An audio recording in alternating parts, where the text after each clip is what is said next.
అంతకుముందు 16 ఏళ్ళ నుంచి ఎవరు పట్టించుకునే వాళ్ళు లేరు, ఎవరు ఏమి చేసిన వాళ్ళు లేరు. ఇప్పుడు కాలువలు అన్నీ బాగున్నాయి.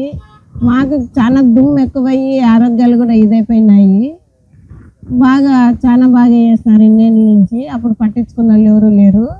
దగ్గుబాటు అయ్యి వచ్చినప్పటి నుంచి బాగున్నది. ధన్యవాదాలు. ముఖ్యంగా గౌరవనీయులైన అనంతపురం ఎమ్మెల్యే గారికి కృతజ్ఞతలు తెలుపుకుంటూ, నమస్కారం సార్.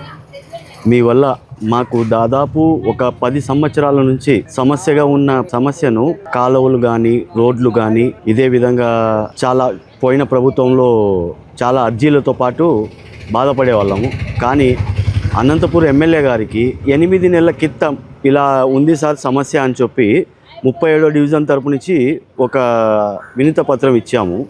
ఇచ్చిన తర్వాత సమస్య పూర్తి అయినందువల్ల సంతోషపరంగా ఆయనకు కృతజ్ఞతలు తెలుపుతున్నాము. క్వాలిటీగా చేశారు, చాలా బాగా ఉంది. సమస్య ఏముందంటే అండి, రాత్రిపూట్ల పిల్లోళ్ళకి గాను ఈ ట్యూషన్ పిల్లోళ్ళకి గాను చాలా ఇబ్బంది పడేవారు వర్షం వచ్చినప్పుడు కానీ ఎలాంటివి. ఇప్పుడైతే ఆ సమస్య తీర్చినందుకు మీకు వందనాలు సార్. 5 సంవత్సరాల కిందట ఈ రోడ్డు చాలా పాడుబడిపోయిన ప్రాంతం ఇది. ఇప్పుడు ఈ దగ్గుబాటి ప్రసాద్ వచ్చిన తర్వాత బాగా రోడ్డు అంతా పెరికిచ్చేసి గుంతలు మిట్లన్నీ సదరు చేసి తార్ రోడ్డు వేసి బాగా నీట్గా పెట్టేసినాడు. ఇప్పుడు అది చెక్క పరువు ఇది, దాని పరుపు కూడా సైడ్లో వాళ్ళు కూడా బాగా నీట్గా పెడుతున్నారు. కాలువలు కూడా కొత్తవి పెద్దవి వెడల్పు చేసి డ్రైనేజ్ పక్కన సైడ్కి పోయేటట్టు తిప్పి బాగా చేయించినాడు. 3 అడుగుల లోతు బాగా లోతుగా తీసి పెట్టారు. వర్షం వస్తే రోడ్లపై నిలబడతానని కూడా ఇప్పుడు నిలబడుకోకున్నట్ల బాగా హైట్ లేపి రోడ్లు బాగా సదరుగా వేసేసి పారేస్తారు. ధన్యవాదాలు.